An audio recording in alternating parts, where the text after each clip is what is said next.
Microeconomia. Uma análise profunda dos comportamentos e decisões econômicas. A microeconomia é um dos pilares da ciência econômica, dedicada ao estudo do comportamento dos agentes econômicos individuais, sejam eles consumidores, empresas, trabalhadores ou governo, e de como esses agentes tomam decisões diante da escassez de recursos. Seu foco principal é entender a alocação eficiente dos recursos escassos e as interações que ocorrem nos mercados, resultando na formação de preço e quantidades negociadas. Enquanto a macroeconomia observa a economia em larga escala, como o crescimento econômico e os ciclos econômicos, a microeconomia desdobra a economia em partes menores para explicar os mecanismos fundamentais que impulsionam o sistema econômico. O princípio fundamental da escassez. A escassez é a base da microeconomia e da economia como um todo. Recursos produtivos, incluindo terra, trabalho, capital e tecnologia, são limitados, mas as necessidades humanas são ilimitadas. Isso gera a necessidade de escolhas que implicam trade-offs, trocas, ou seja, optar por algo implica abrir mão de outra coisa. Assim, os agentes econômicos precisam decidir como empregar os recursos disponíveis para maximizar sua utilidade, no caso do consumidor, ou lucro, no caso das empresas. Esse conceito cria um ambiente no qual a microeconomia se aplica para analisar como as decisões são feitas e as consequências econômicas dessas decisões. 2. Os agentes econômicos e suas funções. Consumidores. Os consumidores são os agentes que tomam decisões de compra para satisfazer suas necessidades e desejos. Cada consumidor possui preferências individuais que influenciam seu comportamento de consumo. O objetivo do consumidor é maximizar a utilidade, que pode ser entendida como o grau de satisfação obtida a partir do consumo de bens e serviços, dado seu orçamento limitado. Empresas, firmas. As firmas são unidades produtivas que combinam insumos para produzir bens e serviços. Elas tomam decisões relacionadas à quantidade a ser produzida, aos insumos a serem utilizados e ao preço de venda. O principal objetivo das empresas é maximizar o lucro, ou seja, a diferença entre suas receitas totais e seus custos totais. Governo.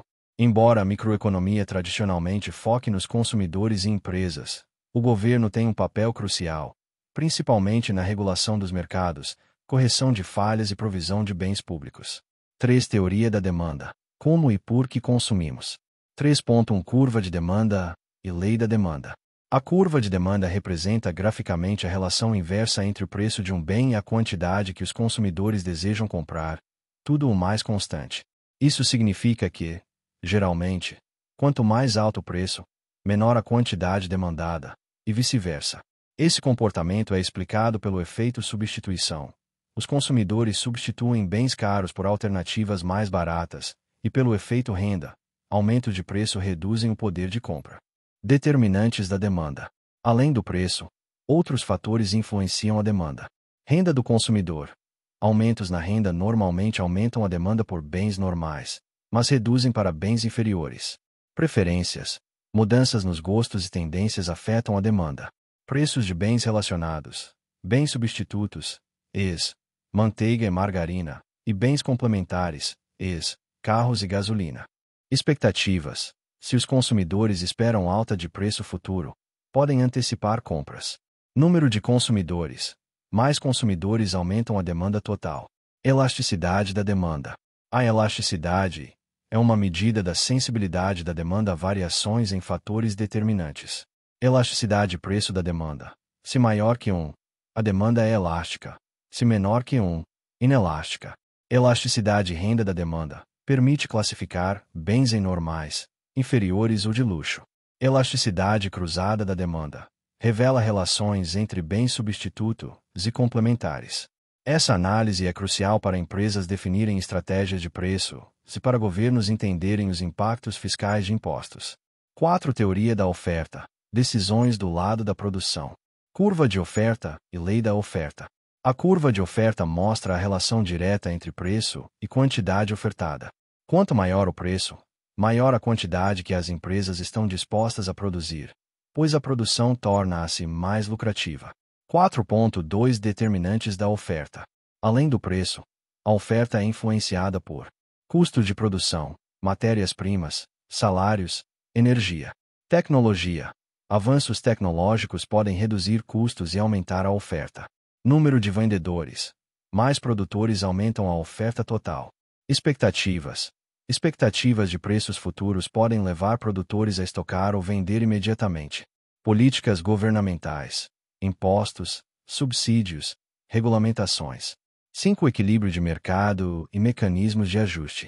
O equilíbrio ocorre quando a quantidade demandada iguala a quantidade ofertada a um determinado preço. Esse preço é chamado preço de equilíbrio. E a quantidade de equilíbrio. Se o preço estiver acima do equilíbrio, haverá excesso de oferta, estoque acumulado, pressionando o preço para baixo. Se estiver abaixo, haverá escassez, levando o preço a subir. Esse ajuste automático é uma das forças que permite ao mercado se autorregular, especialmente em mercados competitivos. 6. Análise do comportamento do consumidor.